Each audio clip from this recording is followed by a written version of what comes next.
Hey guys, I've been helping out my friend with a 1999 XJ do the drum brake to disc brake conversion. So we started out with these drum brakes and we've gotten them pulled off. It's a really simple process. You remove the wheel and then the drum slides right off. And then to get the drum brake assembly off, you unbolt these 4 nuts, and these studs are through the back on the axle. I'll point them out in a minute. And we removed the parking brake cables because these will not work with the new disc brake setup. So those 4 studs go through right here, and they need to be longer so that we can mount up the new disc brake assemblies. So this is one of the mounting plates for the back of the rotor and the caliper. So that's how that's gonna look mounted up to it. All of the bolt holes line perfectly up, so you can see through them right now, except for this one where the stud is actually halfway through.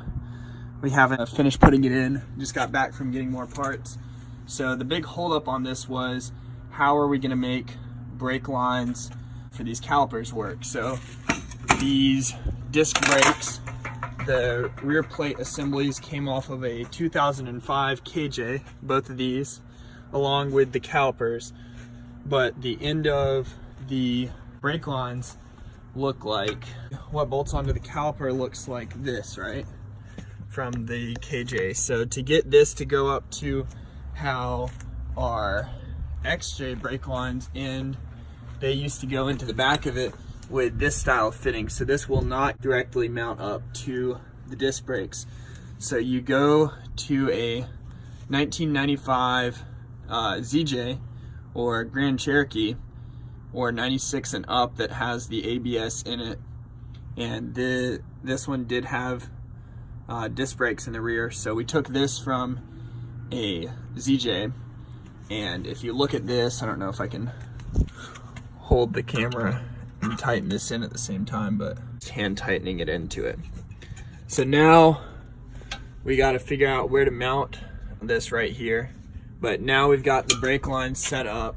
We've got new longer studs that came off of the 05 KJ, which is a Jeep Liberty. Then we got new rotors for the 05 KJ, and we're using the same axle shafts and same everything else. And we're gonna have to eventually do a new parking brake later, but after we get all of these new studs on, everything's really just plug and play, and then re-bleed the brake lines.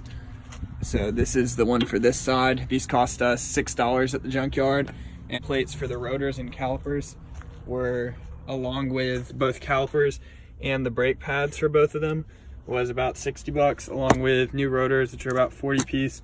So whole conversion is gonna be around $200 in a weekend. So well worth it, just a lot of time and patience to get it done. Just wanted to update you guys on the Cherokee. So I've gone ahead and got the KJ, the 2005 Jeep Liberty disc brakes, backing plates mounted up right here, and I've got all 4 of the nuts on their studs, and they are all the way pushed through. The brake lines are not connected yet, so today I'm going to try to see if I can go ahead and finish putting these new lug studs through here, and so that the bottom of this sits flush with here the same way that those are done, and get both of the axle shafts inserted back into the axle so I can put the rotor on over it, and then I can go ahead and mount the caliper and the brakes up and screw on the brake lines and start cleaning stuff up. And then I can go ahead and put the 2 C-clips back on each axle shaft and put the locking pin through and the little bolt that goes right here, and then redo the seal and put some more gear lubricant in there. So I'm gonna go ahead and start working on. So I've gone ahead and pressed all of these snug up perfectly. I don't know if that's focusing nicely.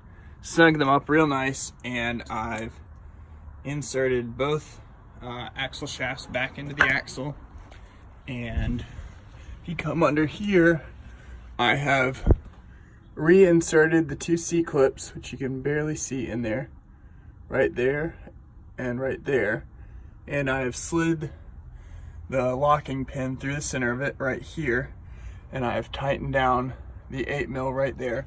So now the axle shafts are completely in place, and slipped both rotors onto their assemblies, and everything's really starting to move along nicely, starting to look like real disc brakes. So now I'm going to go ahead and throw on both calipers and all 4 brake pads. Now I've got the calipers installed and tightened down. It's 2 13mm bolts. I've got them tightened down to spec. Now I've got to connect the brake lines, and it's starting to look really nice, guys.